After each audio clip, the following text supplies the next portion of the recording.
Here's what you missed on Phathead and Cande in the morning. Weekdays 6 to 10 a.m. on My Country 96.1. My Country 96.1 Phathead, Cande Roth. We are looking at clouds, some rain to start, about 67, then just mostly cloudy. Tomorrow, more clouds, about 65. We'll get the full weekend forecast tomorrow for you. And then next week, I already see some sun. 75 and sunshine most of the week, it looks like. Maybe even warmer at certain times. So we'll be excited to get that going if that sticks, hopefully. What is leaving airports besides airplanes? What are they taking out? What are they removing, or as they build new ones, not putting in? Moving walkways. A new report says moving walkways are the primary reason that kiosks and other stores in airports are losing business. You know, back in the day, it was put in as a cool technology. Like, look, we can get you to the gate faster. Look what we're doing to help you move and, you know, all these things, right? Well, the two ways that airports make money, obviously, the fees related to airplanes and other revenue opportunities like concessions and retail. The goal of an airport operator not to get you to your gate as quickly as possible. They want you to stop. They want you to go in the stores, all those things. And moving walkways, bad for business. So a lot of new airports not putting them in, and a lot of them removing the walkways. They're also a divider separating the people walking on one side from getting to the shops on the other.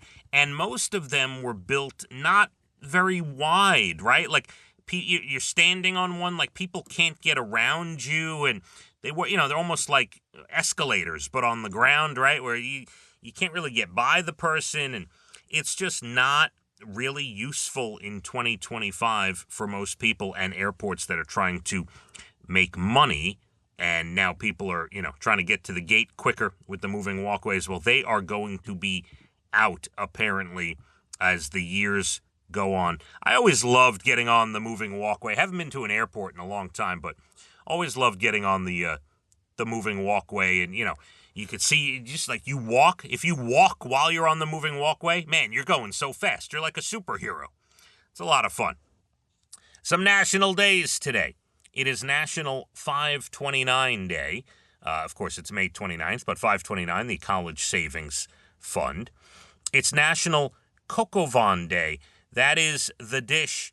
It's a French dish, braised chicken cooked with wine, salt pork, mushrooms, and garlic.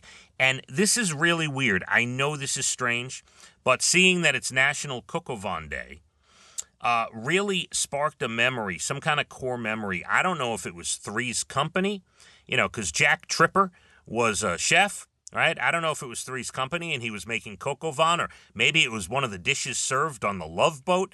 I don't know. I watched a lot of TV when I was a kid.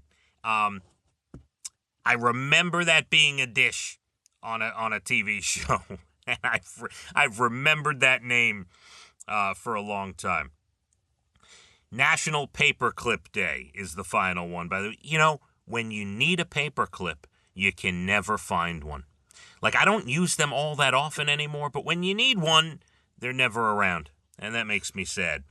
All right, some good news to round out your day. A woman from Nebraska named Toby Elder is trending after she went on her honeymoon with her own father. She was supposed to get married this month, but she and her fiancé broke up 2 days before the wedding.